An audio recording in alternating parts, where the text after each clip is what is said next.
is wonderful to see you all here. My name's Polly Russell, and I'm head of the Eccles Institute for the Americas and Oceania at the British Library.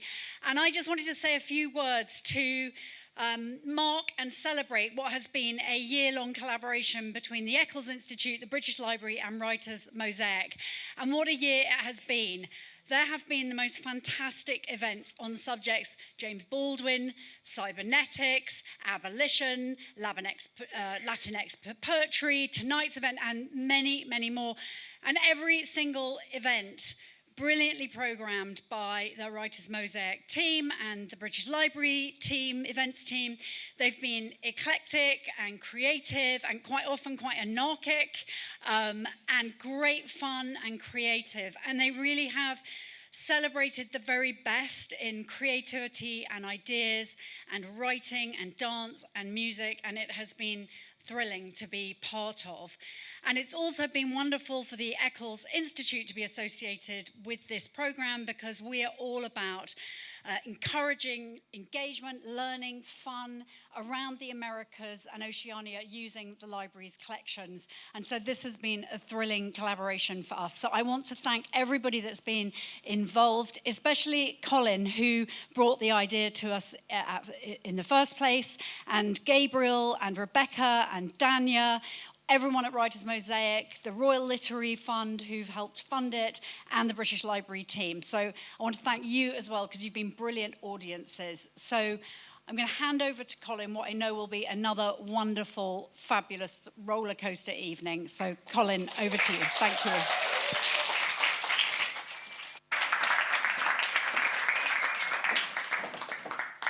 Thanks, Polly. Thanks for coming out. Polly took note of the fact that there was a certain group I didn't want her to mention, and she succeeded in that. Well done. So I'm Colin Grant, and I'm a writer.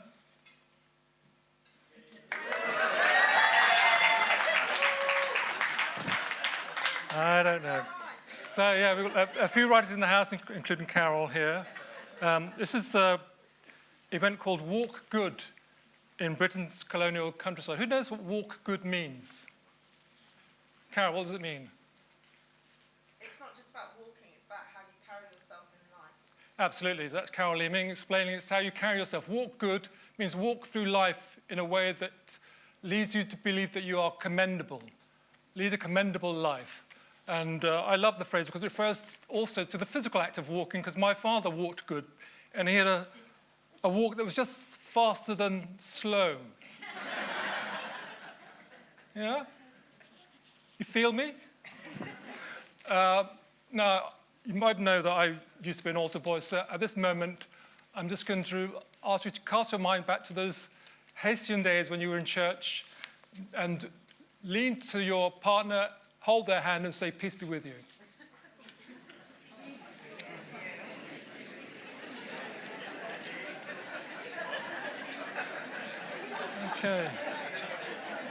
Okay. Peace be with all of you as well. So tonight, and you're going to give a big cheer after every name. Hello, Nick. Tonight we're going to hear from Corinne Fowler, John Siddique, Hannah Lowe,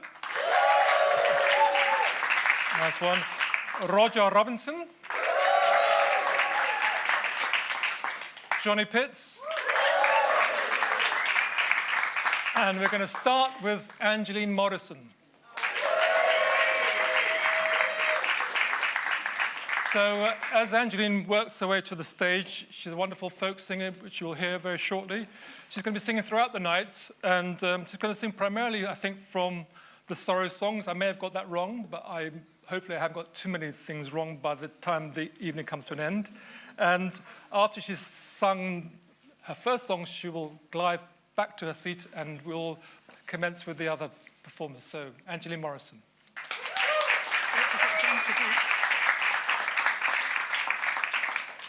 I did mention John Siddique, didn't I? Yeah.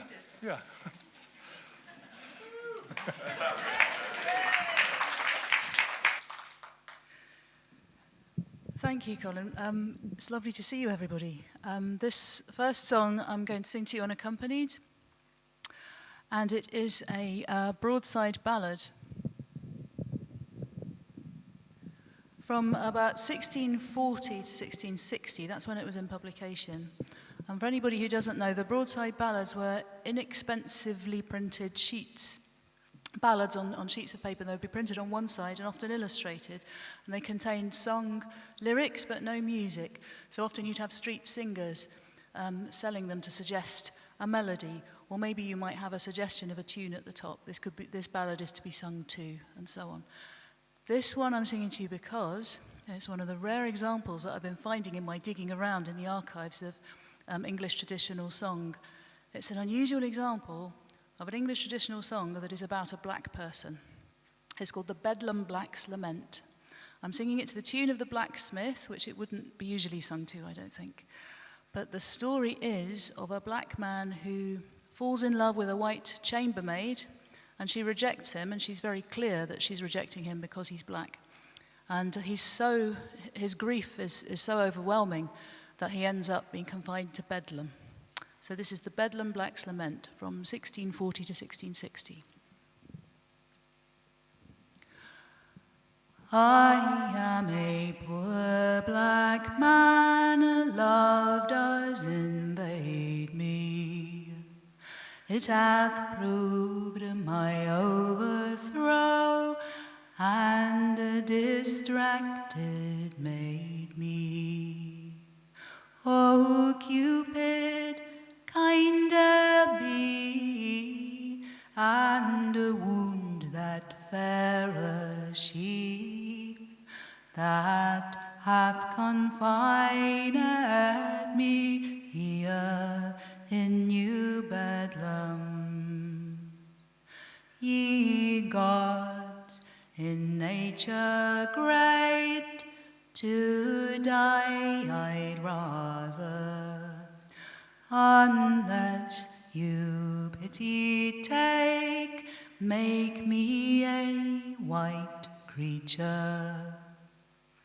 For I'm here confined in chains, while my jewel doth me disdain. Come, you death, and ease my pain here in New Bedlam. Why do I here complain? These chains, I'll rend them, and in my passion great to her I'll send them. I will fly unto my dear, unless you bring her here, that she may ease my care here in New Bedlam. I'll make a ring of straw, none shall be neater. I'll send it to my dear for to complete her. Who knows, she may prove kind and be to love inclined, and ease my troubled mind here in New Bedlam. Hark how the pretty birds sing their pleasant ditty, methinks in my behalf, for to make her pity. Oh, their pretty fluttering wings do the joyful tidings bring.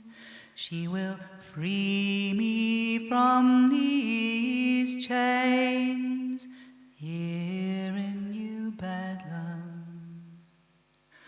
When first I placed my love with pure affection I little thought it would prove my sad distraction.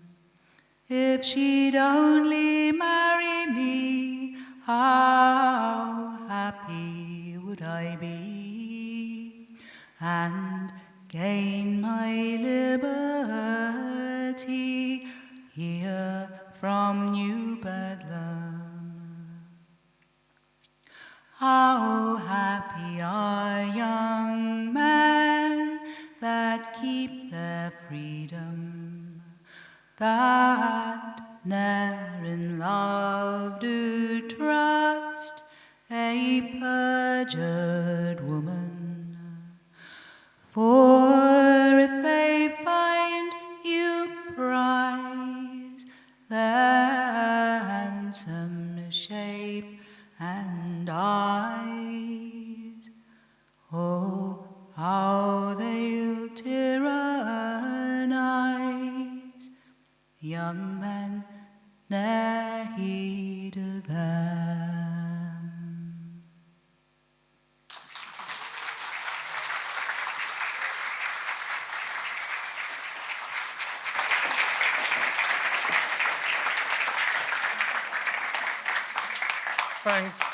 Thanks very much, Angeline.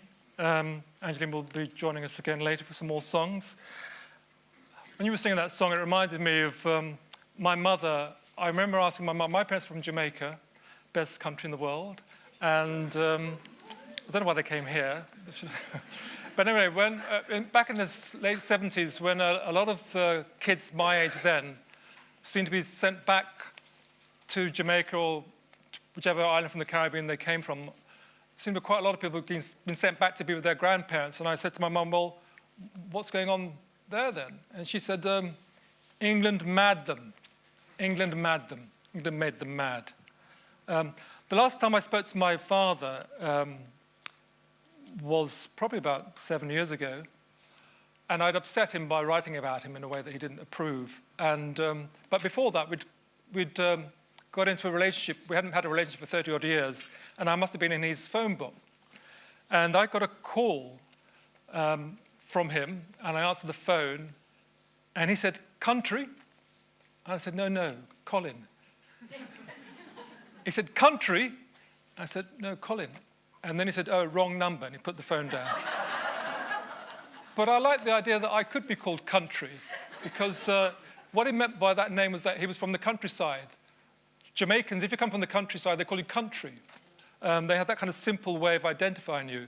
And what's interesting to me is that a lot of the people who came to this country from the Caribbean had originated from the countryside. They might have come to the capital, Kingston, Georgetown, but they emanated from the countryside. But they had a different relationship with the countryside. The countryside there is called bush. And then when we came to England, and we ended up in the capital of Britain, a place called Luton, my mother would say to herself and to the children, whoever told me to come to this bush place, she would say, this bush place. I'm going to say one little story, and then we'll bring on the real talent tonight. So I remember many years ago going to talk to this eminent historian about the fact that there was a country house in Yorkshire, and it was a National Trust house. And some Caribbean people, descendants of the enslaved, went on a jaunt to this country house, went through the entrance, and then walked past the ticket office. And the man in the ticket office came out and ran after them and said, you haven't paid. And they said, we paid before. So let me welcome onto the stage Corinne Fowler, John, Siddique, and Hannah Lowe, please.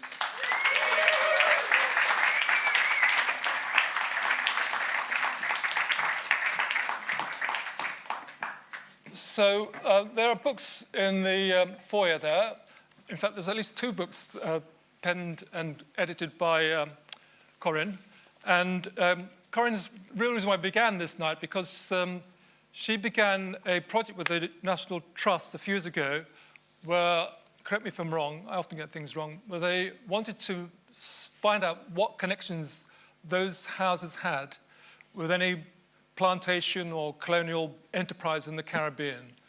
And this is a project that you were asked to report on, and the report was that, is it 93 properties had some connection? Yeah, it was a third of all National Trust properties had connections to empire of one kind or another. Why did you accept the challenge?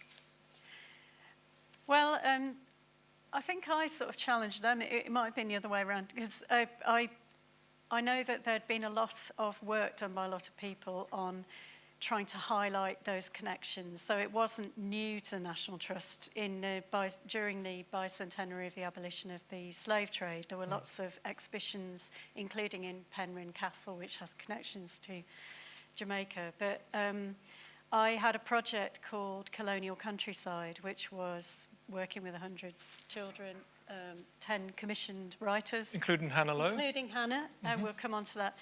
And a team of historians. And we wanted to highlight and explore the colonial histories of 10 National Trust properties.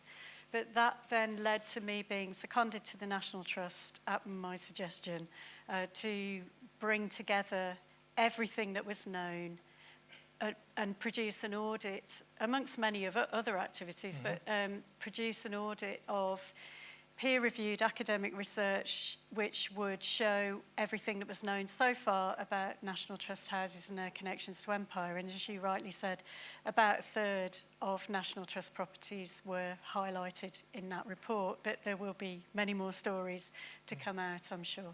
And what response did you receive from the Telegraph? The Telegraph doesn't like me very much, and neither do any of the readers of the Telegraph. But it was actually, we found ourselves, unsurprisingly, really, in the middle of a major media story, and it caused a huge amount of upset. But I would like to say that even though we were under extreme duress, I would say, for about a year, including hate mail, death threats and all that, but it was just a very important thing to do, because until then there had been no consistent and open and transparent narrative about the colonial history of those places, and it wasn't really talked about, it wasn't part of the narrative, even when it was centrally relevant. So, for example, Basildon Park was bought with East India Company money. Hold on, I think we've got a photograph. Do we have a we might have a picture of myself and one of my fellow walkers. Oh, hold on. Hold on, we've lost... That's Ingrid Pollard. Oh, there you go. Back to that. Hold on. There you go. Yeah, there we are. That was Satnam Sanghera who wrote Empireland. And Basildon Park, that you can see behind you, was entirely bought, built and landscaped with money, profits from the East India Company. And so why wouldn't you make that clear? It's absolutely relevant to the history of that house. So it was about doing that. And I would also like to say that a lot of the angry voices were, you know, mischievous columnists and people who don't necessarily represent the majority, whose voices were very amplified because they have enormous platforms. So it was a really important piece of work to do, and I would do it all over again, even with all the hassle that it caused.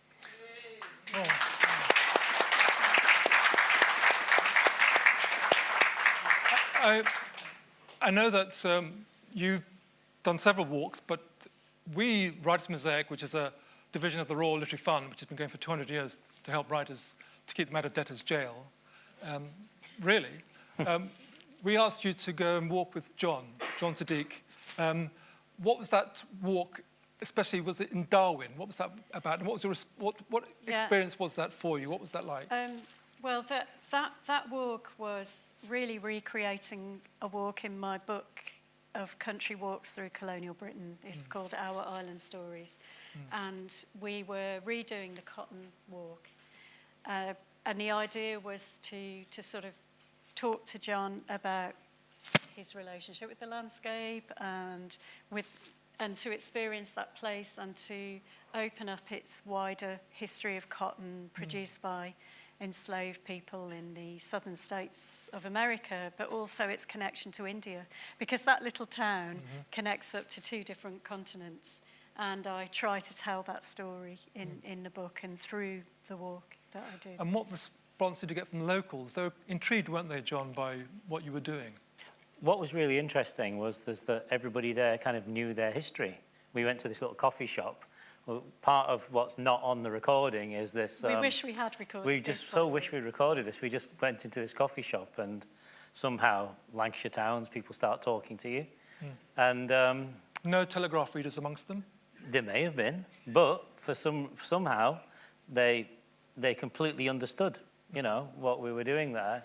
We were quite open about what we were doing while having our coffee, and the general feeling was that this kind of material it should be in the local history library, it should be in the, like, you know, the information centre and stuff like that, and it should be brought forward. So they were all for it, actually, and. Yeah, I don't know about telegraph readers and Darwin. We should do a survey. You know. But the point is that you can have those conversations. We could sit down with a random bunch of people and have that conversation, and they were really interested because it's local history and it's looking at the history of empire through that local history lens, which is what we were trying to do for colonial countryside as well. And you mentioned Gandhi in the story, didn't you? Yeah. Well, Gandhi, what was it, 1933? Was it? In the 1930s. 1930s, yeah. So Gandhi visited Darwin. Darwin. I nearly said Delhi. Sorry, my brain is elsewhere. It's me thinking about going to Delhi. And he visited Darwin, and it just caused a sort of a national sort of focus on the area. And what's interesting is that he tied up, you know, the global perspective of it, and the people of the town took that on, as it were. And there was at the same time, wasn't there a similar time, this earlier, of course, there was a letter from Abraham Lincoln, wasn't there, back when? Yeah, that was through, there were some, David Olusoga covers that in his Black and British, I've forgotten history, that there were some mill workers in Rochdale, and this is what we were talking about in our walk, about the cotton famine, which was when there was the Civil War in the 1860s. There was a blockade of the Confederate ports by the North. And so that meant that the cotton couldn't get through to East Lancashire, and that meant that people lost their livelihoods because there was no cotton to actually make into fabric. And so this was what we were talking about here, that the mill workers in Rochdale showed their solidarity with those with the slavery, the anti-slavery movement in the US by saying, well, we're in a bad way, but you're in an even worse way. And then when Gandhi came to visit the mills to show the issues that the cotton boycott to kind of overthrow, get rid of the British, was having on the local mills, but he persuaded the local people almost en masse, who were fascinated by him, by the way, and loved him, that it was much worse for colonised people in India than it was for the local mill workers, and that's what his visit was all about, and there's some fantastic photographs. Yeah, and so while you might have this sort of impression of the North of being such a, you know, telegraph readers or whatever, or, you know, tough in a certain way, that empathy. Yeah. And kind of that's what I think we were receiving in that coffee shop that day, that there's a kind of underlying empathy, maybe at a deeper kind of level into the unconscious, into the general unconscious somehow. John, can I ask you, what is your relationship with the English countryside? Shall I read you a poem to go along with that? I should just handily read you a poem. This has not been rehearsed at all. No. Really, it has not been rehearsed. And Angeline is much taller than I, so... You could sit down if you like. Oh, you've got a mic on. Oh, he I've wants got a to mic stand on, haven't up. I? Yeah. I'll sit down and read it. Yeah, of course. You can stand in the middle. I just give me a stage, and you've just got to, you know, just... This better be good, If you've got a stage, you've got to own it, haven't you? This is the thing. I mean, this is the point. Come and read at the British Library. Yes, it's mine now. I'm colonising the British Library. Here we go. So this was my first book, The Prize, which came out a very long time ago. And my mother was Irish. And so I don't know if you know, but in Ireland, if you're a Catholic, there's the call to prayer 3 times a day. It's called the Angelus. And I really like this concept of the Angelus. you know, bell. If you're watching telly or something, there'll be a bell rung on telly, and I've always headed to the countryside, even when I was 14, 15 years old, growing up in Rochdale, and the racism outside of the house. It was the time Rochdale was under the control of the National Front at the time. So the only safe place for me was amongst the trees, amongst the hills. So I would always be out. School was an absolute nightmare and so on. And so this directly links back to that in a way, the feelings of that time, I suppose. I want to walk until I have no name. To have to sit down on a small road in a shallow valley somewhere, with low purple alpine flowers behind me, grasshoppers mixing up sound, and the pale undersides of leaves revealing the coming rain, their tough veins keeping out the direct sun. With no name, no double life, no inner, no outer, no explanations, I celebrate not knowing, not having to be somebody. I celebrate my skin and the sun darkening it, while my inside is like those undersides of leaves. Where there is a back, there is always a front. A leaf has two sides, and yet it is one leaf. Rough horsetails for my bed, a church bell calls the hours. The grasshopper's chirps intensify with the sun moving out of cloud. I celebrate the underside. I celebrate all those things that go unsaid.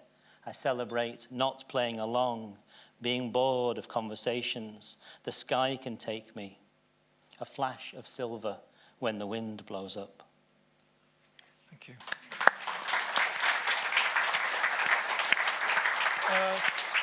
Thanks, John. We're going to speed along, I'm afraid. I wish we could all be Caribbean and relaxed and horizontal, but we've got to be aware of the clock. So we're going to spool on to another poet, Hannah Lowe, who has a connection.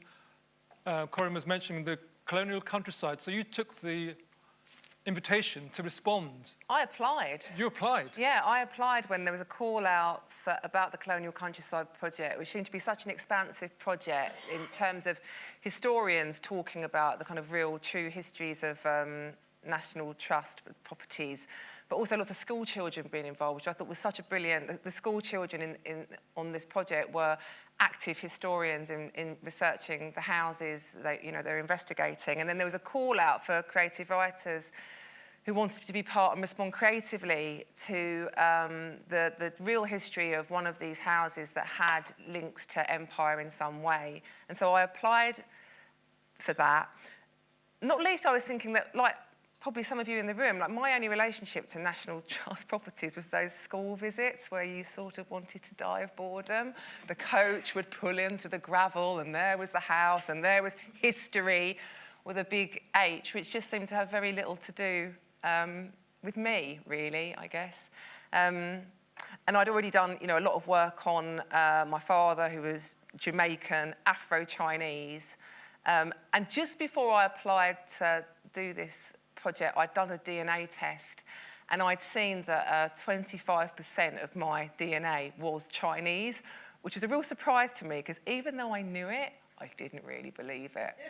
And so when I spoke with Corinne, I asked specifically to look at the Chinese artefacts, and in particular Chinese wallpaper in these National Trust properties. And what's so ludicrous, I think, about the response that this project had, this book, the response to the National Trust, is this history is hiding in plain sight. It is there in those houses. It's there in the mahogany beds. It's there in the portraits of, aristocratic women with their slave boys standing beside them. And it's definitely there in the wallpaper. So I sometimes think, like, how could this project of erasure really have any legs?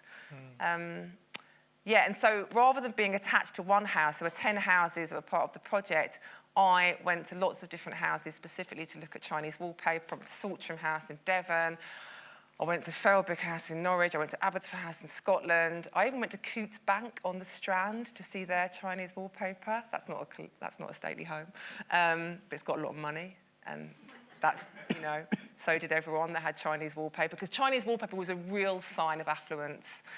It was a gift. Like if I was trying to get in with your daughter, if I was a man, if I was a rich man, and I was trying to get in with your daughter, I would bring her father some rolls of Chinese wallpaper. Nice. Incredibly expensive.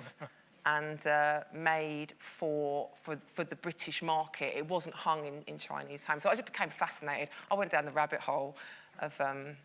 But it led to some interesting poems, which maybe you could read a couple of them now. Yeah, well, I'll read a poem about my enthusiasm about Chinese wallpaper when I began to sort of read more about it. And I should say that the most helpful thing to me was the work of a historian, a National Trust curator called Emile de Bruijn, who's written a book, if anyone's interested, Chinese Wallpaper, do get his book, it's about that big. And, I mean, he'd certainly win any round of Mastermind, specialist subject. But it's really about knowledge, this poem, and about coming into knowledge and then wanting to share that knowledge. And I should say that the poem mentions my poet friend R.G. Manuel Pillai. And it's got an epigraph from John McCain, his journey through England of 1724, said about these houses that had the Chinese wallpaper, and the walls finally adorned with China paper, the figures of men, women, birds and flowers, the liveliest I ever saw come from that country. Dazzling blue. And soon I'm telling everyone I meet about Chinese wallpaper. The butterflies and lotuses, the parakeets, how there are 140 known cases in bedrooms from Truro to Perthshire and more to be discovered. I'm raving about curators and restorers, how China could pretty much do everything better than us with regard to cups, saucers, printing, gunpowder, and yes, wallpaper. And by the way, when I say us, I don't mean me or you. Now, check out these rainbow-tailed birds, I laughed, scrolling through my phone. Check out this dazzling blue. I'm babbling on about tea clippers, the Silk Road, the Empire, and some people glaze over while I'm talking, and some people nod vigorously and say, wow, because I am nodding vigorously and saying, wow. And when I tell RG that I'm meant to be writing Chinese wallpaper poems but don't know what to write, he empathises deeply, relating my experience to his experience as poet in residence at Wedgwood. Wedgwood, he sighs, like what could I say about Wedgwood?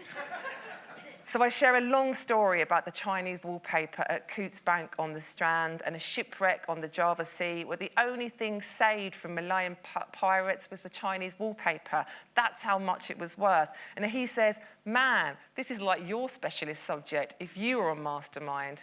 And I think he's right. But I know a lot about Joni Mitchell too. Thank you. So, thank you. So I've been guilty of being too ambitious with what we could achieve in an hour and a half. So I'm going to finish this section by asking you a kind of Radio 4 Today programme question, which you'll answer very briefly. All three of you. A little provocation. So Alice Munro, were you in favour of Alice Munro? Even though she's been outed by her daughter, has been not a very terribly good mother because she allowed her father. Do you know this story? Alice Munro is this wonderful writer who is beloved by many readers and is especially astute on power relationships between men and women and giving steel to the women to maybe turn their backs on the men or show them the door. Her husband interfered with her daughter, and Alice Munro initially kicked him out, but then invited him back. So I do entirely know what you're talking about, Colin. It's a roundabout way to talk about the fact that there are things you love, that some knowledge arrives, and then you can no longer love them. You might have loved the Colson statue, but you learn about his history, and in the blink it goes. Should we take a bulldozer to the National Trust houses? Discuss. In 30 seconds, please. My point is now, do we need to... What you've done is to kept those stories alive because those buildings are still there, and without those buildings, maybe you wouldn't be able to tell the stories. I'm helping you out a little bit here. No, we shouldn't, but who does that money belong to? That's what I think. Yeah. John? Oh dear. Yes, we should. Because we value institutions and objects more than ourselves. And it's about time we stop this fucking thing.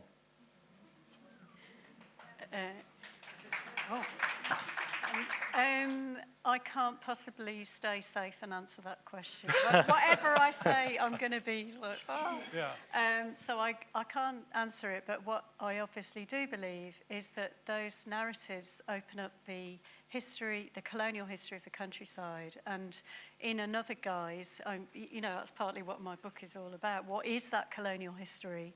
And I think that they're a way of telling the stories, but it's really important who tells them and what those spaces are used for, and there's a lot of thinking to do, at the very least.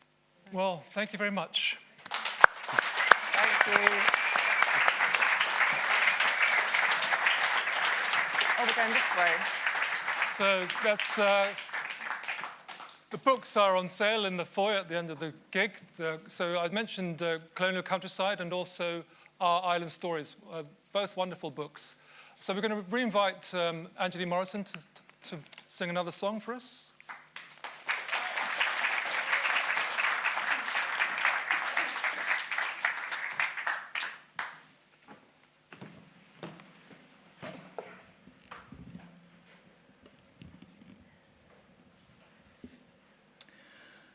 So we're going to go now from Rochdale to almost the most southerly point of Britain. This song is set on the shore off St. Martin's, Isles of Scilly. It's called Unknown African Boy, brackets, died 1830. And this song is a single from my album, The Sorrow Songs, Folk Songs of Black British Experience, which you may know. It was released in 2022 on Topic Records. And the concept behind the album is that we have this historic black presence here in the land, in these islands in Britain. And what we lack is a body of folk song that speaks to the lives and experiences of these black ancestors. So I've been digging about in the archives to find old songs that represent the ancestors, and how can I put this? Many of the songs I've found in the archives are songs I wouldn't really want to sing. So I found true stories about these black ancestors and composed songs which I hope sound like they might be old, lost and forgotten British folk songs. So this is one, and the story is that in 1830, a ship was wrecked off St. Martin's, which was one of the popular routes of the transatlantic slave trade. And newspaper accounts of the time list what was washed on shore. So they listed all these very expensive goods which were destined for trade and for sale, such as boxes of gold, dust and ivory and silver dollars, and the body of an unknown African boy, estimated age around 8.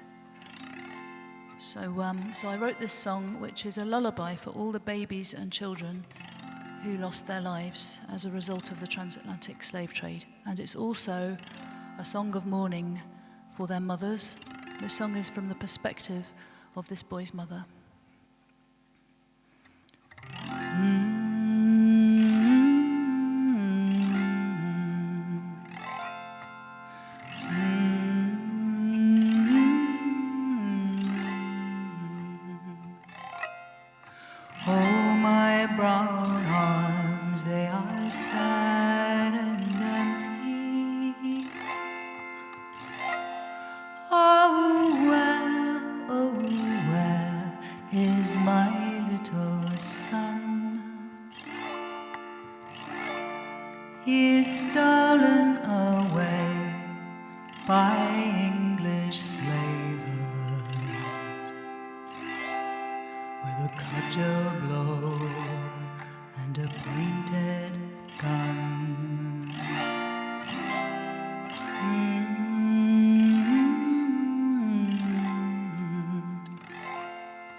my darling boy,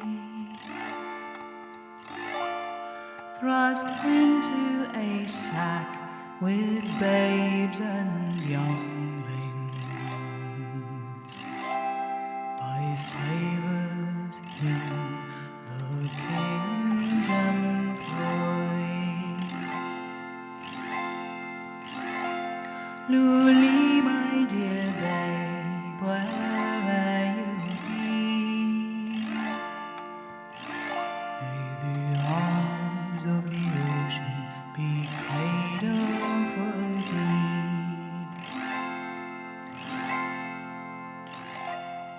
Ripped oh so cruel from his loving mother, my darling babe, to be bought and sold, his skin rubbed raw by iron shackles,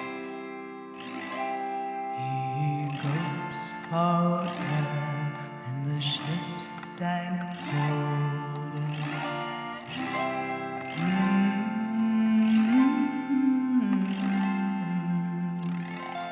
Oh, I'll send my spirit out into the darkness, into stars and the wind and the sea I'll go. My spirit will fly into earth and water, that a mother's love he might then know.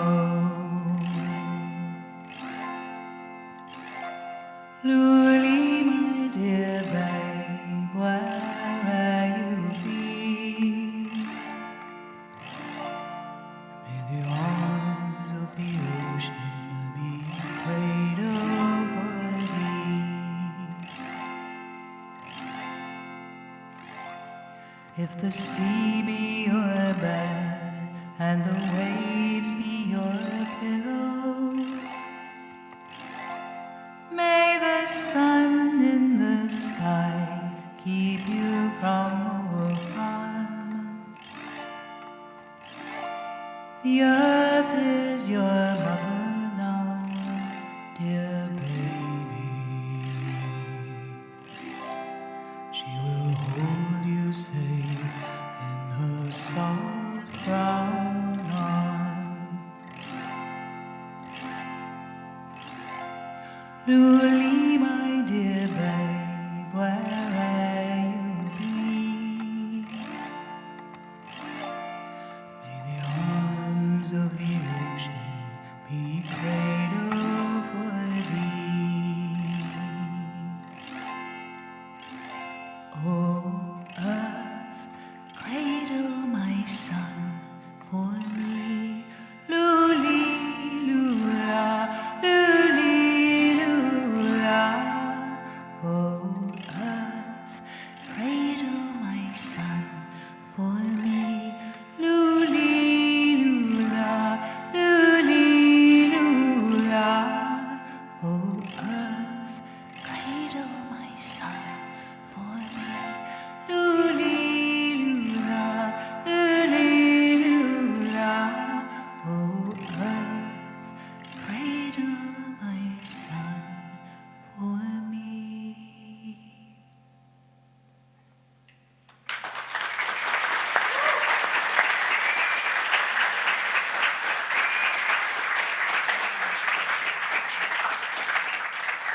Thanks, Angeline. Is my friend Rebecca in the house? Could Rebecca go and get one of my books from the shelf, from the books? Because the reason why I'm asking Rebecca to do that is because I've learned over the years of writing 6 books that the best way to get rid of the books is to give them away. So I'm going to give away a copy of my best-selling last book, which is called I'm Black, So You Don't Have to Be. But I'm going to give it away to the person who answers this question correctly. But by the way, don't answer the question if you don't want the book. So the question is, And if you've already got the book, don't answer. I mean, you probably already have the book, so I might have to answer the question myself. So the question is, where was Bob Marley? Bob Marley, you know Bob Marley? Where was Bob Marley born? Thanks, Rebecca. Trenchtown, no. You can't answer, yeah. Country. That's a bit general, but 9 miles. Who said that?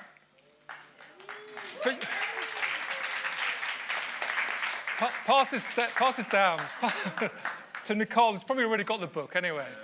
Yeah. Anyway, let me invite, while Nicole takes the shame, let me invite onto the stage Jonny Pitts and Roger Robinson.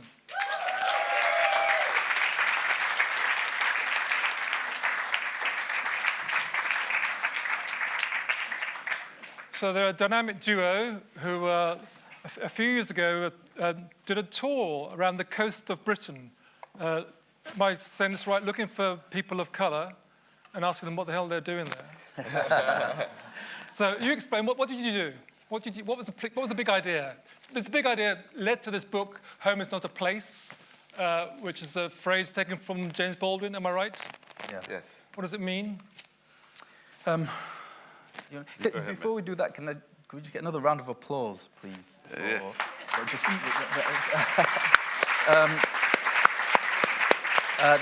Jonny, who's running this show? Sorry, it's the presenter in me.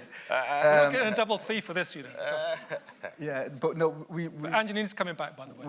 we did an event with Angeline in Redruth in Cornwall during the tour of this book, and it brought back really good memories. And I just think it's so rare to have someone who's almost like an academic researcher and can convey these images through song. It's a real gift, you know.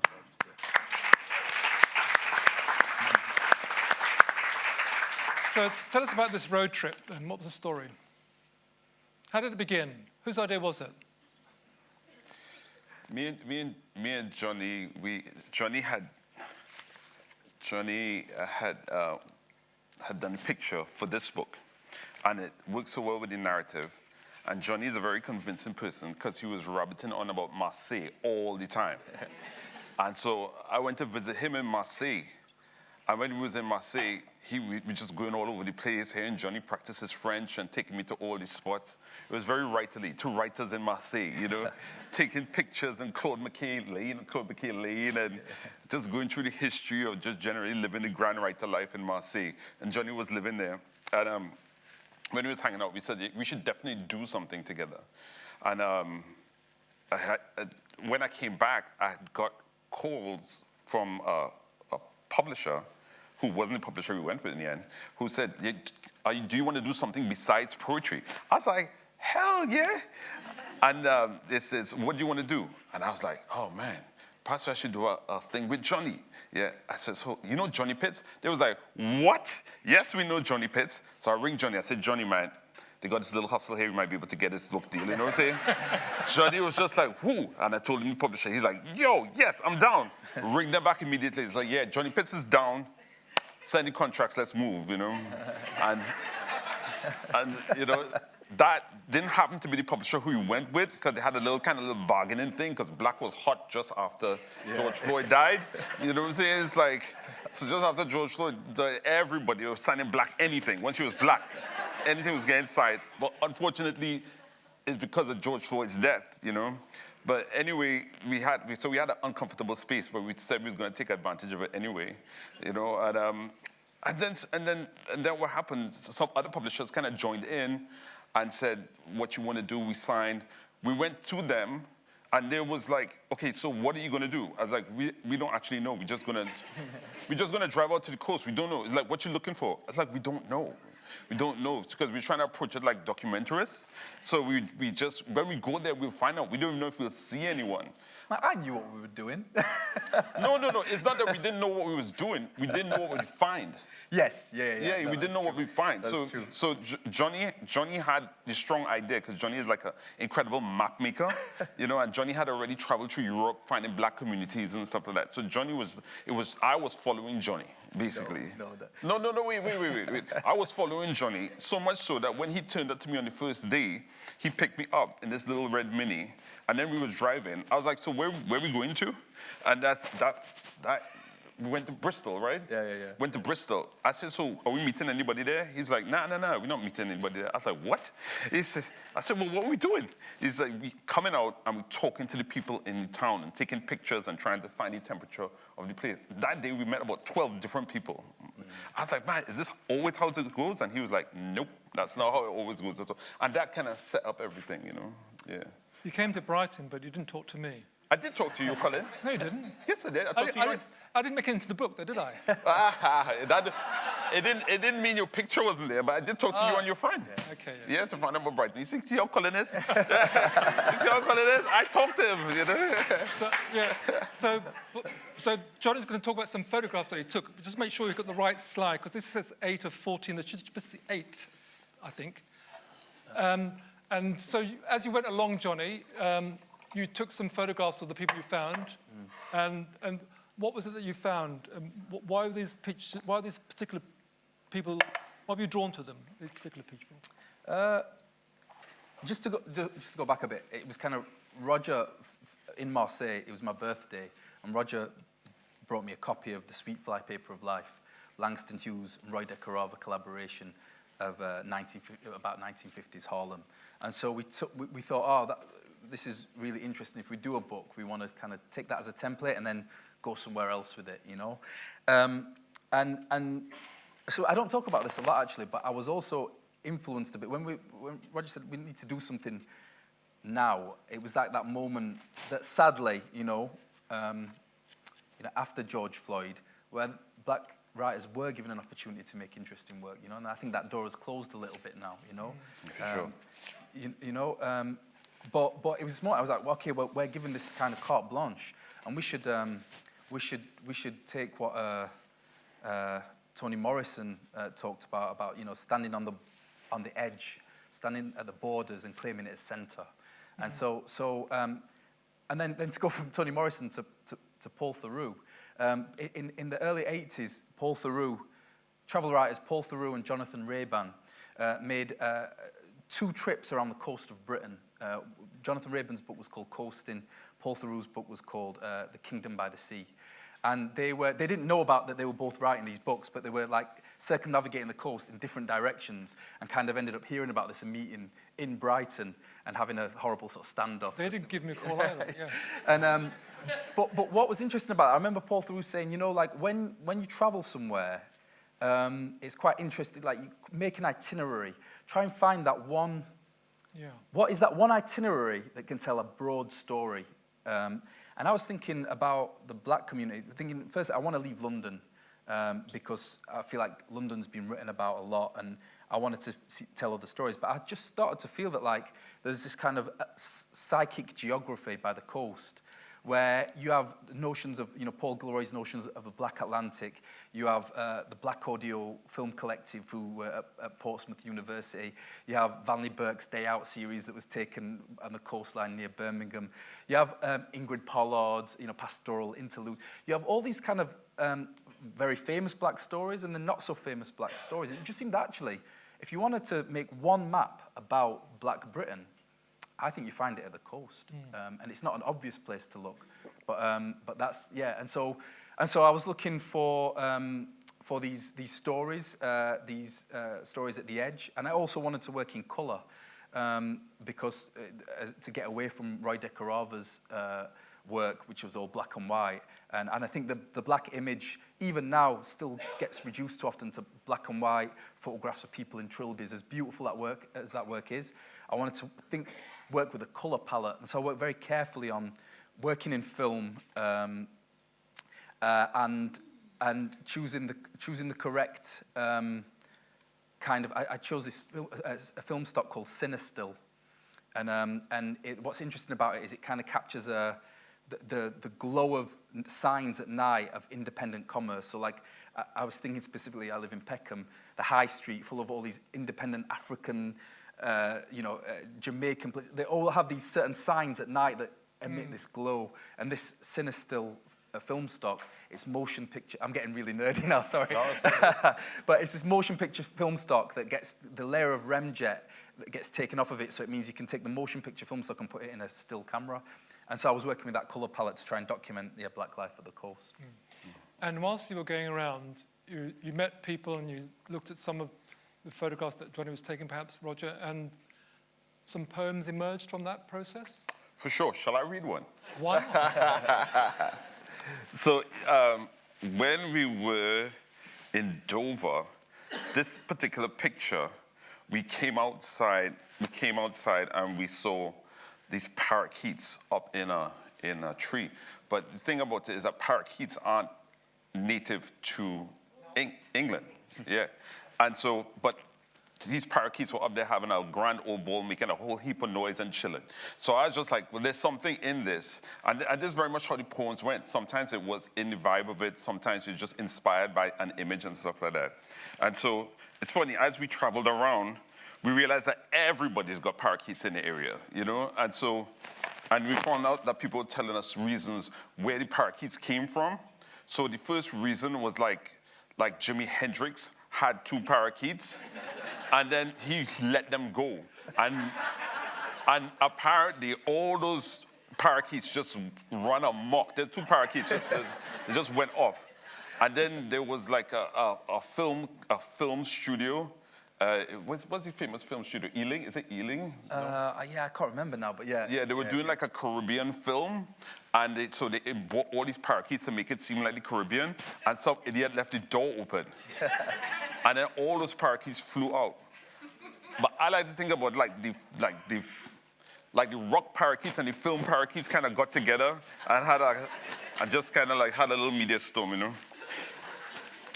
20 parakeets. Not the common core of the crew, not ripened fruit, not blossoming flower, no flames, not an imagined tropical film set, nor festive Christmas lights, but 20 parakeets at home in a tree outside a Dover car park, as content as in any mango tree in Curacao, ignoring the calls of being illegal immigrants and the murmurs that there may be a danger to local birds. They seemed assured in their fellowship enough to sing their calypso and look down on the city streets as people march by, carrying orange supermarket bags, watching streaks of red brake lights from passing cars, and children pointing at them, shouting, look at the birdies, Mum. Look at them, dressed in their bright yellow anoraks. Thank you. One of the things with Jonny and I is like, I feel like I became a professional about photography because we talked about photography and poetry quite a lot. And then after a while, like some of the photography images were kind of sinking into the poems. So you see like Red, there's a photographer who I think Jonny put me on to called Soul Lighter. And he had lots of like red flashing, you know, red symbolism in his pictures. And then that started to kind of seep into poems, you know, and that back and forth really, it was one of the things I particularly enjoyed. So did you go to any place where there weren't any people of colour? Did you have to turn around quick time and find another place? We went places where there were very few people of color, you know. And did they give you the black nod? No, not at all.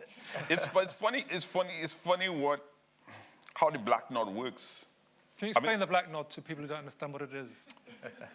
So the black nod is an action to show, I can only talk about black men, I don't know if black women do it, you know? Yeah. Black women do it too? Okay, yeah. Or 2 black men too, yeah? Okay. So the black nod is just like, sometimes it's like up, sometimes it's like down, sometimes it's with your hand on your heart, you know? Sometimes it's just like, yeah, like a slight bow. It's like a nod you might go if you were going to a Christie's auction. Yeah, for sure. It's subtle because you actually only just trying to project it to usually 1 or 2 people. You know what I'm saying? So it's not for everyone to see. And it's just acknowledgement of like, I see you, I hope you're not suffering, and I hope you're good. That's how I see it, you know? Yeah.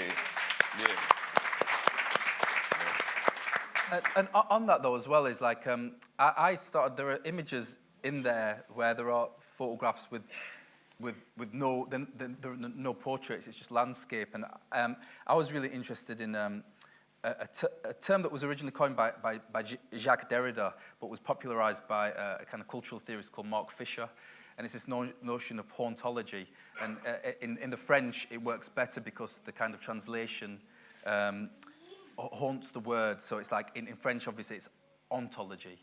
But it's spelled hauntology. And it's this notion of landscapes that are haunted by what went before, and how there are traces in those landscapes of what went before.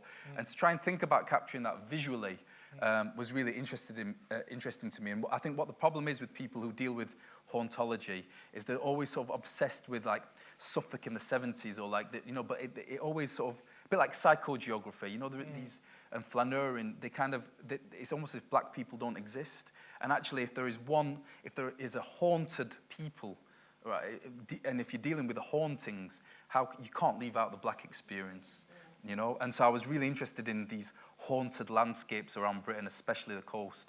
So there are a lot of like landscape photographs in there, and I'd sometimes use, in order to convey that notion of a haunting, I'd use expired film in some of the images.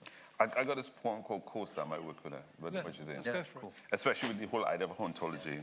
It's called Coast. Jonny was talking to a woman on the coast, and she said like a lot of boats come in and people drown. But she was so matter of fact because she had no skin in the game in a way. It's just like they coming in and hearing her talking so nonchalantly was kind of chilly,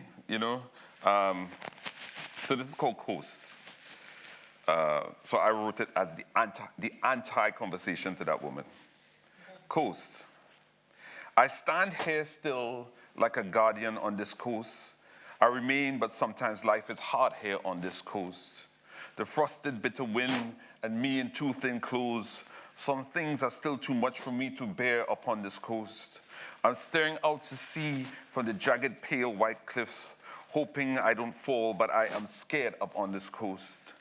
I've nowhere to hide when the slow drifting tide comes. That's the time I feel in constant fear upon this coast. A sinking in my stomach, an upturned rubber dinghy. Those people were so close they nearly made it to this coast. How quickly they were washed away, pulled below with the tow. Does anybody really care upon this coast? Who is left to mourn them? Don't you turn your gaze. Don't leave the bodies scattered here and there upon this coast.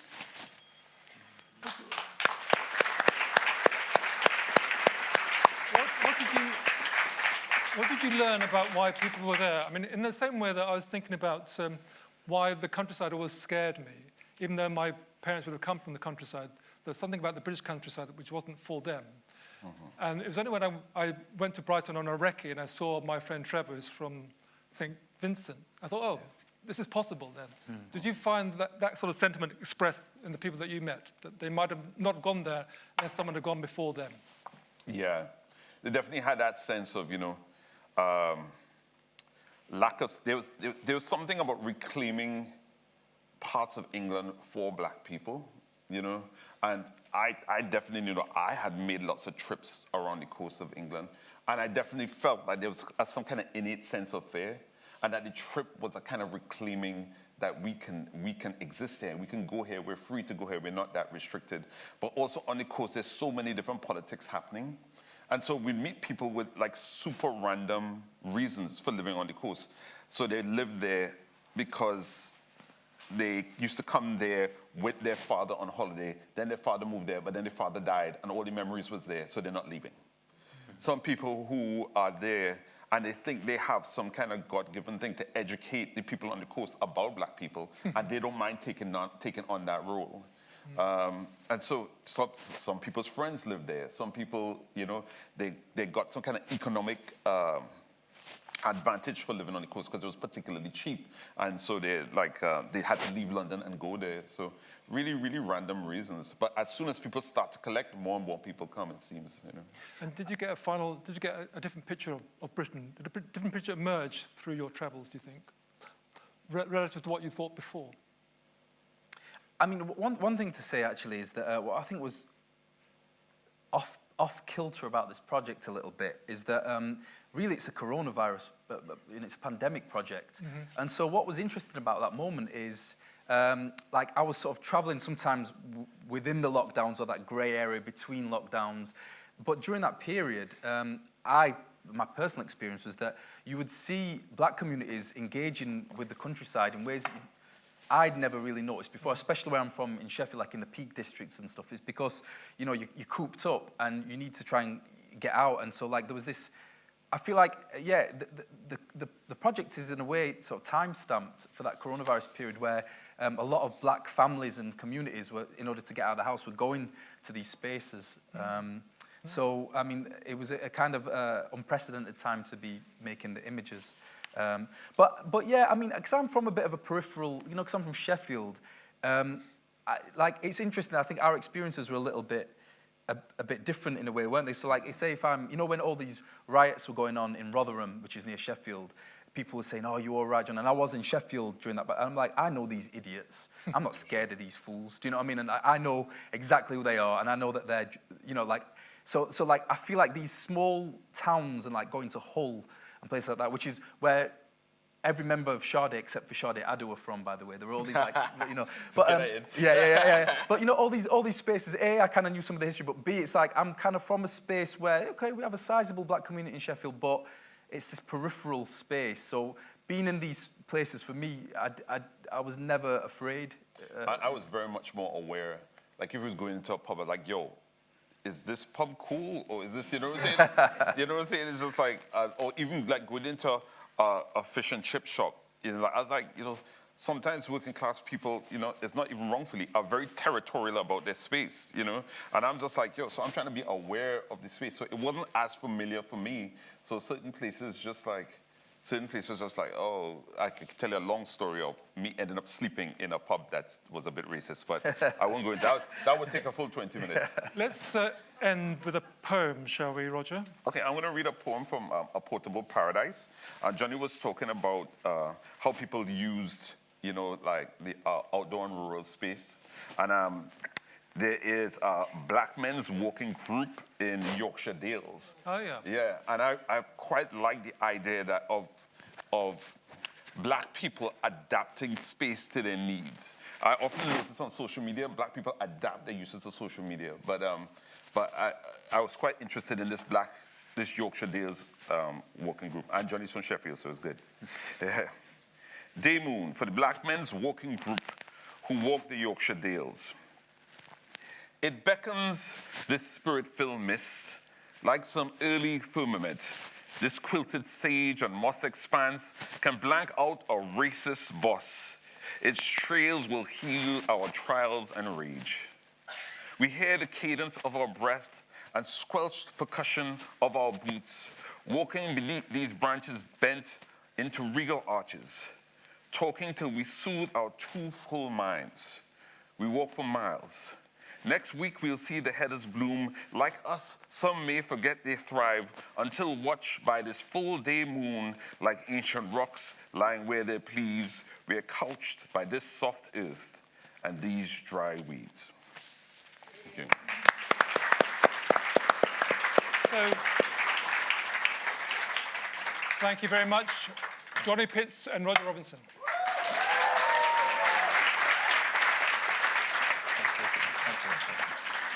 And we're going to invite back onto the stage Angeline Morrison, who's going to sing a few songs for us. And while she glides to the stage, are there any flock together people in the house?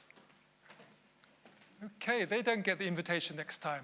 Right, I was going to give them a shout out, but they're not here to get the applause. Right, so Angeline Morrison, who's going to play a few songs, sing a few songs, and I'm sure you're going to enjoy every single second of it. Angeline. Thank you.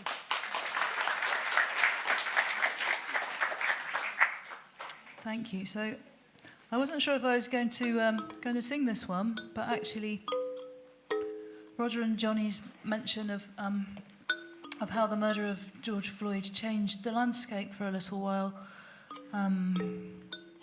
yeah, that made me think, yes, I will sing this one, because that's when I composed this song in the wake of George Floyd's murder. This is my Mbira, by the way. And I didn't know how to respond. I knew I wanted to respond, but I didn't know how or what to say. So I decided to respond with what I felt I personally wanted more of and what I felt like the world needed more of at the time, and that was softness. So this song is called Clouds Never Move, and it's very short. The introduction is longer than the song, but I just want you to know what it's about. So it's a preschool memory, and I made friends with another little girl who was almost as strange and peculiar as I was, because we do flock together, we strange children. And we used to spend our break times watching the clouds and all the playtimes, just looking at the sky. And one day she said, "Clouds never move." And because she sounded so certain and so sure and such an expert about clouds, I felt like I couldn't contradict her. Even though I could see the clouds moving, I couldn't say anything. So that's what this song is about. It's about the importance of speaking your truth, even when you're talking to somebody who's saying a whole world of stuff that doesn't make any sense in a bossy voice.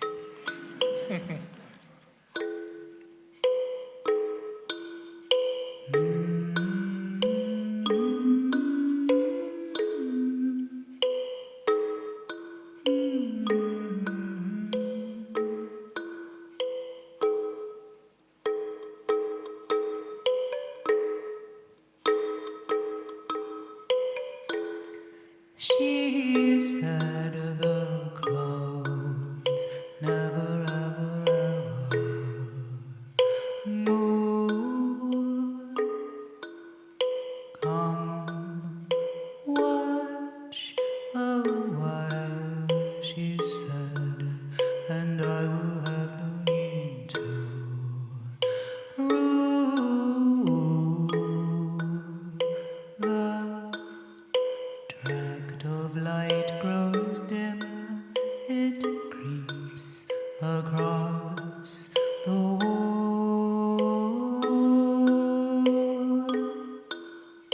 The clouds, they move for me, but somehow I can't say it all. Helen.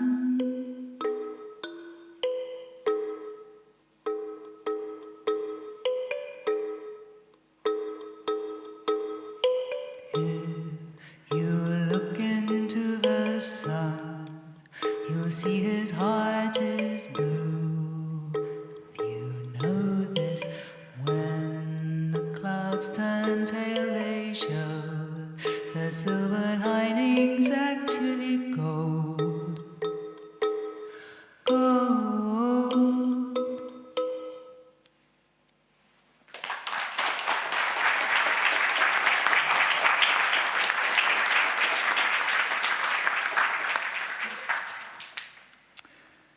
Thank you. This one is set in 1775 and 6. Press gangs on behalf of the British armed forces, they went to the plantations in America to try and encourage the enslaved populations there to escape, come and fight on the side of the British. And by escaping, you would be risking your life, because if you did first of all manage to escape, and then if they caught you, punishment would be so horrific, it's barely even describable. So these enslaved men were promised freedom, promised land, promised money, and promised a home. They were told that the Queen of England is a black woman. She's just like you, they were told. They were talking about Queen Charlotte, wife of King George, who was rumoured to have had some African ancestry.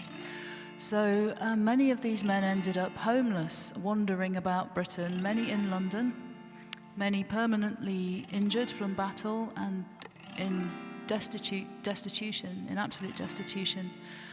And they were known as London's black poor and considered to be a very serious social problem. So this song is called Cruel Mother Country, makes reference to the very well-known ballad, Cruel Mother, which those of you who are into traditional song, you probably know that. But I was thinking about whether a mother country can be a cruel mother. Yeah, so here's Cruel Mother Country.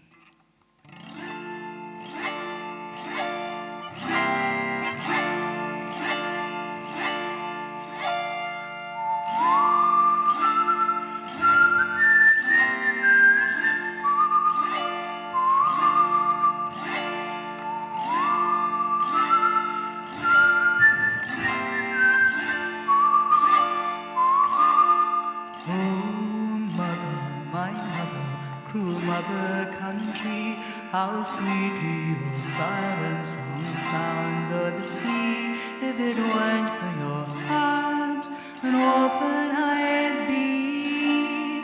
Oh, mother, my mother, cruel mother country. England is ruled by an African queen, dark and esteemed on the throne.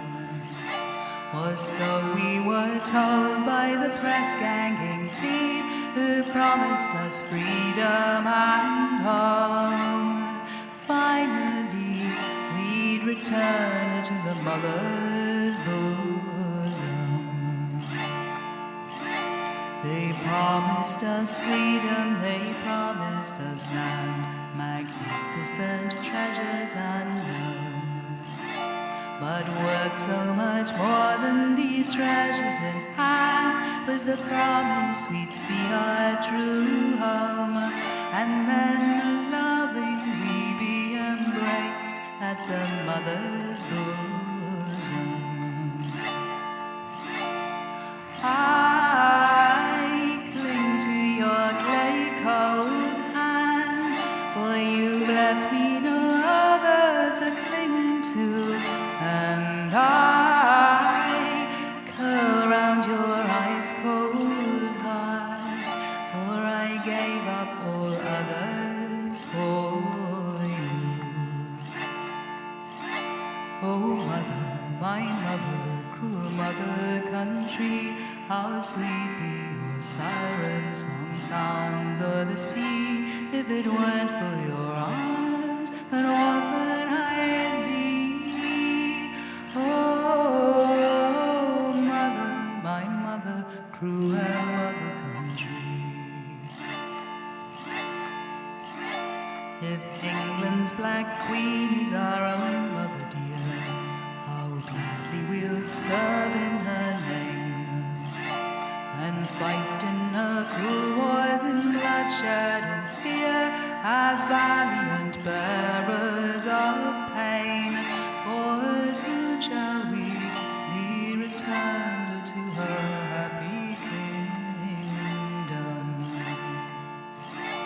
I haven't a penny, I haven't a leg, I've neither my freedom nor land. Through London's fair city I wander and beg, as I cling to my cruel mother's hand. All her promises were worth less than a grain of sand. I cling to your clay-cold hand, for you left me no other to cling to, and I curl around your ice-cold heart, for I gave up all others for you. Oh, mother, my mother, cruel mother country, how sweetly your siren song sounds o'er the sea. If it weren't for your arms, an orphan I'd be.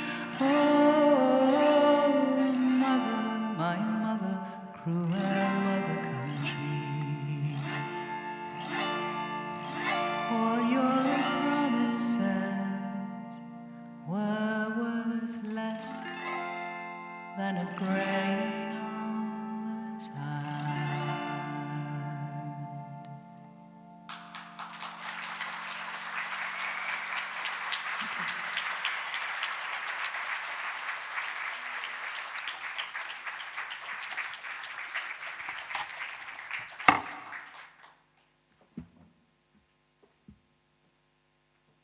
So this is my last song for tonight. Are you in the mood to accept an invitation to join in?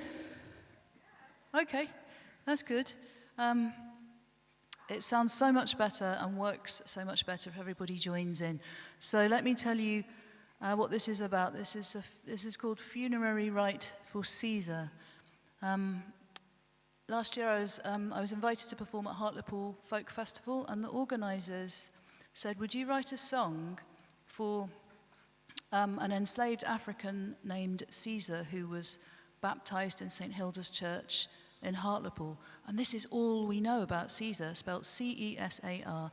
And in the parish records it says, Caesar, slave of Mr. MacDonald, baptised 23rd of January, 1753. And that's the trail goes cold from there on in. We don't know anything about Caesar. We don't know when Caesar died. We don't know if Caesar was buried. Nothing at all. So I was really moved by this, and I wanted to make not just a song, but a ritual where we could all join together temporarily, which is what we're going to do now, and create a temporary community for Caesar. We don't know if Caesar had a community of other enslaved people, or even just friends, but to create that kind of community. And to use our breath joined in singing or humming. I'll show you the parts in a sec. I was thinking about commonalities between the funerary practices of people of the African diaspora in the plantations. So there were certain commonalities like singing, that's a big one, community. There was also a common belief that when the person dies, their soul or spirit will return to the homeland of Africa. So I was really interested in this notion, and in some other visitors from Africa, the little birds of the Hirondelle family, swallows and other little birds. And it's a very arduous journey, and not all the little birds make it, so they rely on the thermals, those warm currents of air, to carry them along. So let's do that. Let's create a temporary community with our voices and using our breath in harmonious song to create warm currents of air so that the spirit of Caesar and others like him can be transported back to the homelands. So this song is called Funerary Rite for Caesar. And if you're on this side of the room, please could you hum this. You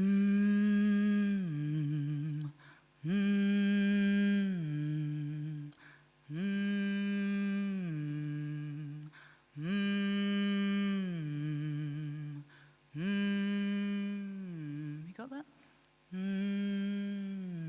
Okay, lovely. Have a little rest. And if you're on this side of the room, you've got the same starting note, but a slightly more interesting melody.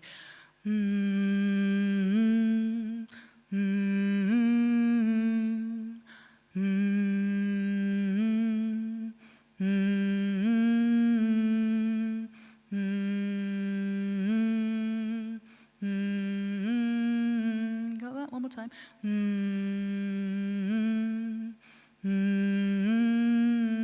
Lovely. Okay, I'll guide you both in, and then we'll begin the funerary rite for Caesar. So this is the starting note for you both.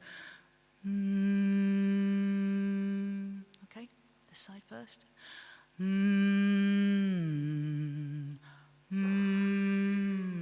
Lovely. Keep going.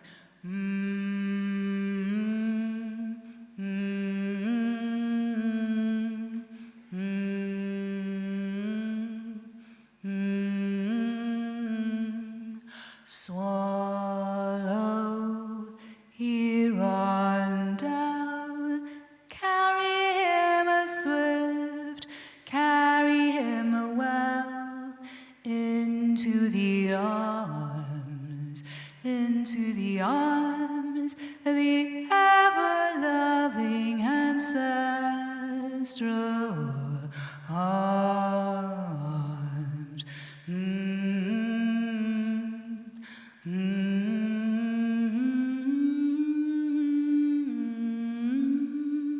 Ocean, river, shining stream, sun's gold ray, moon's cold beam, carry them safe into the arms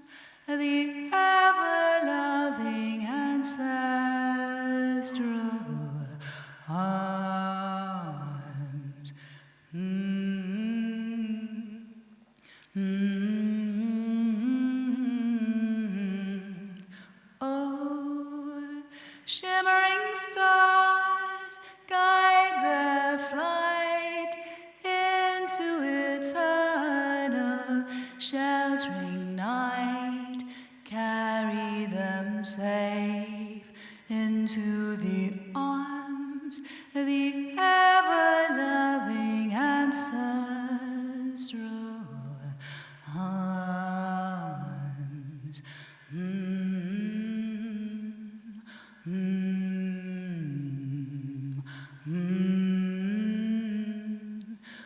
We sing thee into the loving ancestral arms.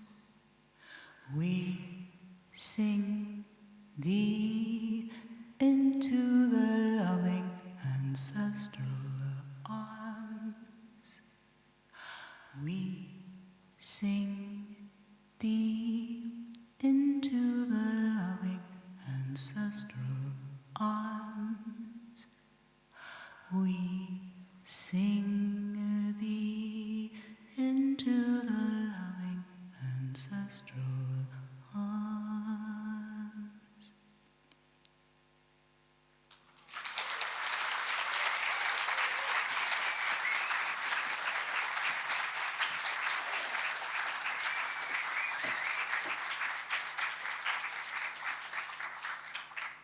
Wasn't she great? Angeline Morrison, everybody? So I'm going to remind you who you heard tonight, and I hope you appreciated them as much as I did. So we started off with Corinne Fowler, John Siddique, Hannah Lowe, and we had Jonny Pitts and Roger Robinson,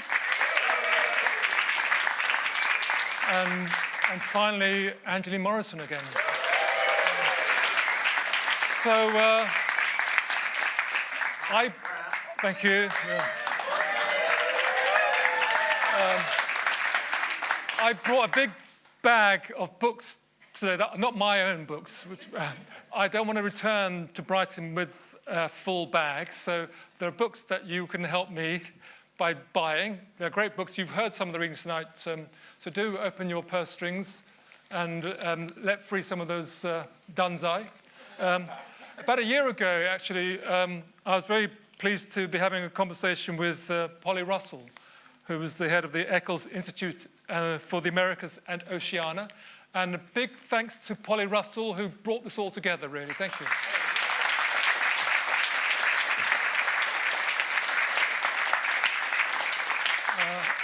I was feeling I was getting a bit angry today, which is why I wanted to give away a copy of my book to sort of change the mood in my head. I suppose I get angry sometimes when I think about the lost opportunities. I'm glad now that I've actually discovered the National Trust, really.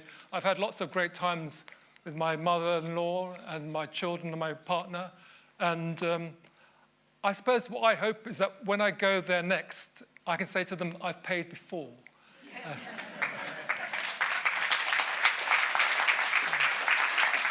But if you've enjoyed tonight, do look out for us next year. We're going to be back with some more collaborations. But do yourself a favor, check out our website. It's called WritersMosaic, and you'll find some of the great writers you've heard here. In fact, all of them that you've heard here tonight are on our site. And as my mum would say, peace and love.